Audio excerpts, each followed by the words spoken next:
skills na kailangan mo dito, number one, yung tinatawag natin, may mga prospect list ba kayo? Yes. Sa skills, kailangan meron kayong lahat na prospect list. Hindi pwedeng wala kayong prospect list. Kaya kayo nahihirapan mag-imbita. Wala kang maimbitahan kasi wala kang listahan. Hindi pwede nasa utak lang. Tama? Kailangan may ballpen, kailangan may papel. Pag may naalala kayo, ilista mo agad. Nangyayari ba sa inyo na minsan, kapag natutulog kayo at nakahiga kayo, bigla kang may maalala? Uy, si Kumari pala. Iimbitahin ko bukas. Kinabukasan, sabi mo, sino nga yung iimbitahin ko? Nasa dulo ng dila ako eh. Tama? Eh kahit labas mo yung dila mo, wala yung doon.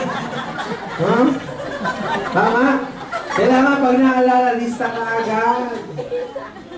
Sino nga yun? Lista mo lahat. And give everybody a chance.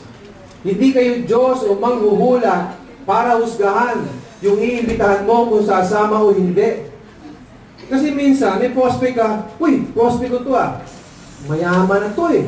May pera na to eh, huwag na lang itong imbitahan. O ito, ay walang pera to eh. Huwag na lang imbitahan yan. O sino imbitahin mo? Ha? Minsan, kung sino kala mo mag-video, hindi nang ayaw. Kung sino tahimik, hindi nang active. So give everybody a chance. Tama? Check your cellphone. Ano yung pangalan niyan? Nanay mo, tatay mo, may kapatid, ang tawag doon, auntie, uncle. Mayroong anak yun, ang tawag doon, pinsan. Prospect yun. Tama? Classmate ng umaga tuloy. Classmate ng elementary, high school, college, opisina, grade 5, umarin, ang dami prospect. Now, pag may prospect na kayo, bakit kayo nahihirapan mag-imbita? Bakit? Kasi nag-iimbita kayo. Ang tao, kapag inibitahan mo, aayaw. Kasi isipin niya, magbebenta ka ng produkto, maglalabas siya ng pera. Ayaw niya yun. Paano imbitahan? Use form. Family, occupation, recreation, then the message.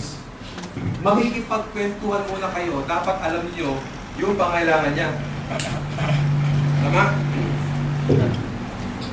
Kapag may mga prospect kayo, makipagkwentuhan muna kayo. Alamin nyo kung anong gustong malaman niya.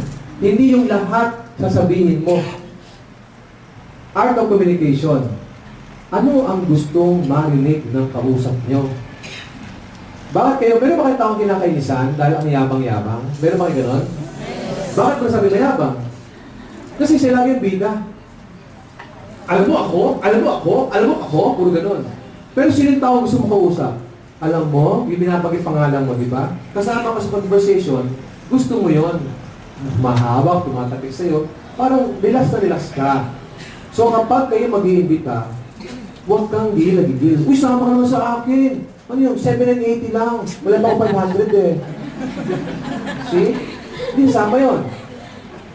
Uy, pare, kumusta ka na? Long time no see ah, di ba? Kumusta pamilya mo? Okay naman, pare. Talaga? Eh, trabaho. Okay naman, medyo na-promote ako. Talaga na-promote ka? Congratulate mo. Pare, congratulations. Na-promote ka pala. Uy, pag napopromote, malaki sweldo, no? Tama, normal ang kwentuhan yun. Sasagot siya, oo nga, medyo lumalaki sweldo ko. Alam mo bro, meron akong kaibigan din, na-promote din. Laki na sweldo, pare. Alam mo, pag lang na sweldo niya, yung trabaho tumaas, dumami, na-stress siya ngayon. Pressure siya, ang nangyari, na-stroke, ganyan siya ngayon, na-stroke. Ah, talaga? Oo. Anong trabaho nun? Ang trabaho? Parang pareho ng trabaho mo eh. Pero nakaka-recover na ngayon. Talaga, oo. Kasi may ginagamit siyang produkto. Anong produkto? Starts with letter A eh. Alive. Ang ganda ng alive. Pinagsama-sama prutas, gulay, mushroom. Lumalakas na siya ngayon. Talaga? Saan na nakabili? Saan? Sa akin. Pare, sa akin.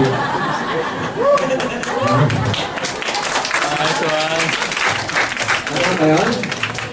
Ibig sabihin mga kaibigan, kailangan alamin nyo ang pangailangan ng prospect nyo. Third party approach, importante. Kailangan medyo artista kayo. Third party.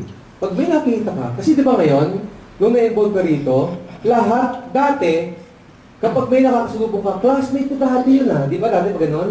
Umiiwas kayo, ayaw makapagbentuhan. Pero ngayon, kahit hindi mo kilala, mukhang kilala ko eh. Malapitan lang. Tama ho ba yun? Third part, pare, long time no si kumusta na bro? Kumustahan kayo? Pare, buti nagkita tayo. Kailangan mo tulong mo eh. Tulong? Ang tao kapag nalapitan mo kailangan magtulong, yung mayabang yan. Anong tulong ba kailangan mo? Bro, baka naman pwede kang mag-refer sa akin. Mag-refer ng ano? Meron ba tao kilalang gustong kumita ng mga 10,000 naman? 10,000? Bakit naman? Maghanap mo ba? Ako na lang. Ang sagot doon, huwag ka. Huwag ka, ayaw mo ito. Kasi kung tipong tao, pagkatapos ng trabaho mo, gusto mo sa bahay mo. Pero grabe, 10,000, pwede pang pumalo ng mga 20,000 isang buwan.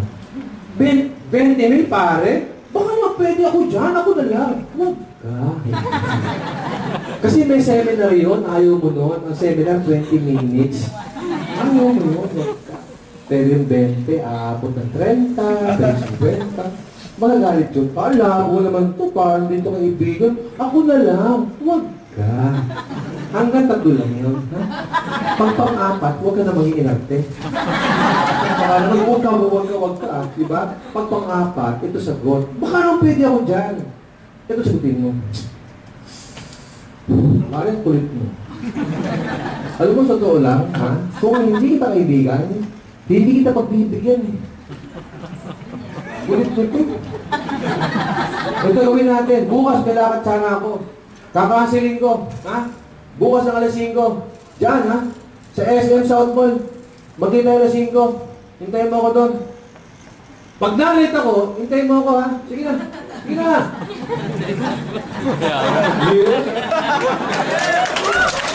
Tapos, galit mo dito. Kami speaker. Buang yun. Anong point? Ang pag-iimbita, walang perfect. Walang pare-pare-repetition. Mamamaster mo lang yun through practice. Practice, practice, practice.